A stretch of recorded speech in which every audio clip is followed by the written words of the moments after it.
Good evening, and welcome to the Night Owl. It's good to have you back. If you're a frequent visitor, and if you're new here, well, this is the other side of the Bird Brain podcast where the things that keep you up at night kind of run wild. I will tell you that content may contain adult language and situations that may not be suitable for all audience members, so listeners' discretion is always advised. They say art imitates life, right? Well, sometimes some people take that a little bit too serious. Lock your doors, check your windows, and get comfortable because you won't be sleeping tonight. I give you the artist's way.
I've been one of those people that judges those people that are highbrow art connoisseurs.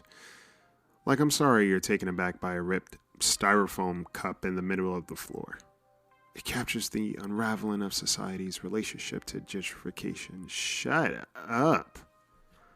The janitor dropped that cup by accident when he was cleaning up.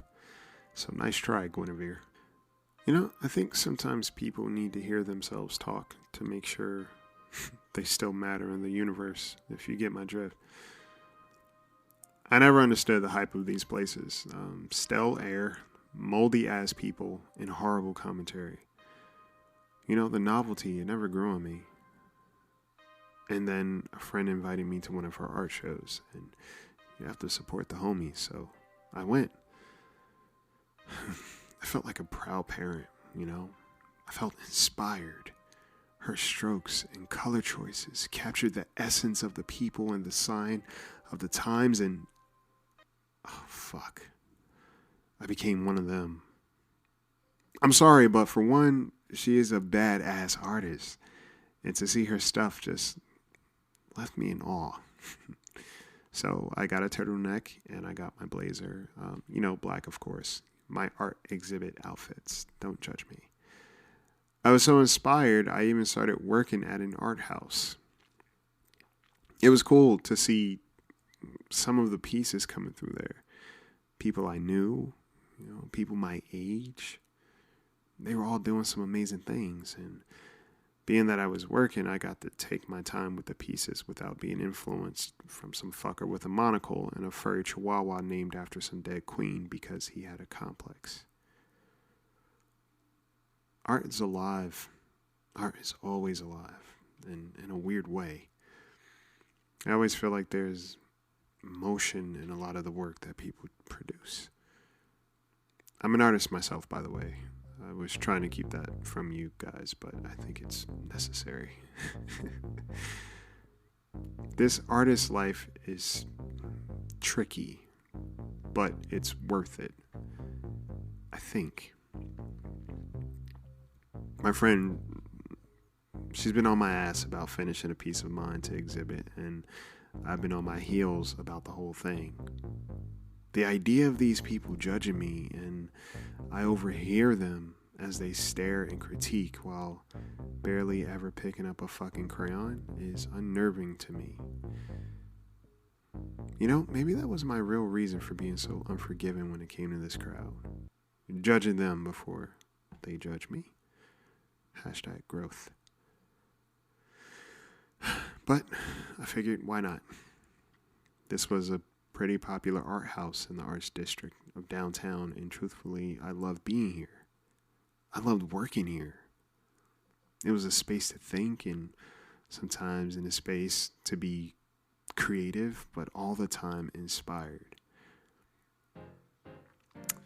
The place was gearing up for one of their larger shows. It was a little less intimate, but still pretty chill.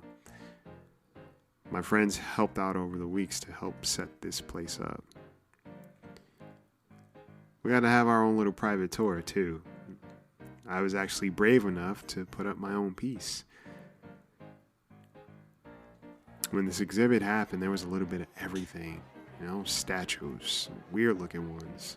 Some looked real and detailed, and it was as if people really took their time. Some people had metal designs, people had paintings.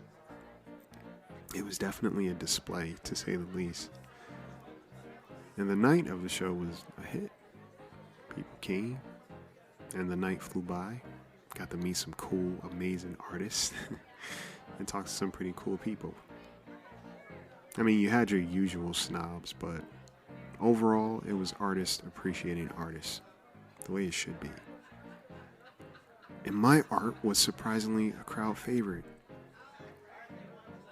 Every now and then the crowd would die down, and when you catch something moving out of your peripheral, I really did feel like some of these pieces were an optical illusion. It's like that painting you see where it's like the eyes, wherever you go, the eyes follow you. That kind of deal. But I convinced myself it was nothing. I was probably lightheaded from all the paint fumes or all the wine. Don't judge me. My friends were all gathered at a pub nearby after the show to celebrate and also to rub elbows with potential buyers of their work. I thought that was so amazing. I figured I'd meet them there after I closed up because, after all, I was still working. So once the last stragglers left, I did a walk around, a dummy check, if you will, to make sure nothing was stolen or damaged. And everything seemed clear. But, you know that feeling?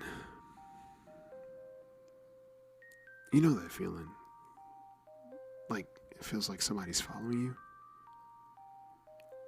Especially in a place filled with weird-ass art and statues. I walked back to the front after I did my rounds, but it just still felt weird. I did my write-up, and out of the corner of my eye, I swore I saw something move. But again, nothing. I looked down and continued working and doing what I needed to do. And the next minute, that fucking weird statue was gone. And that's when I knew I wasn't losing it. I grabbed my shit and I left.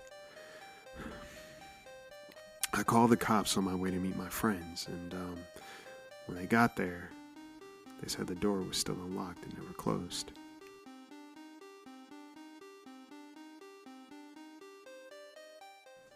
We reviewed the camera footage the following day, and the camera shown that whoever this was, they'd been there for a while, watching my every move.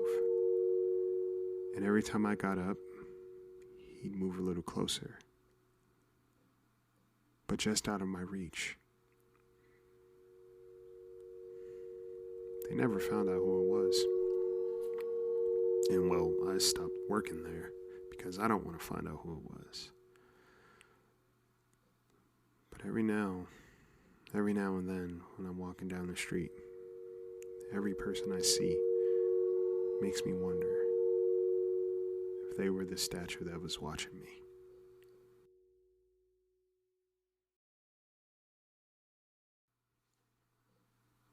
So there you have it.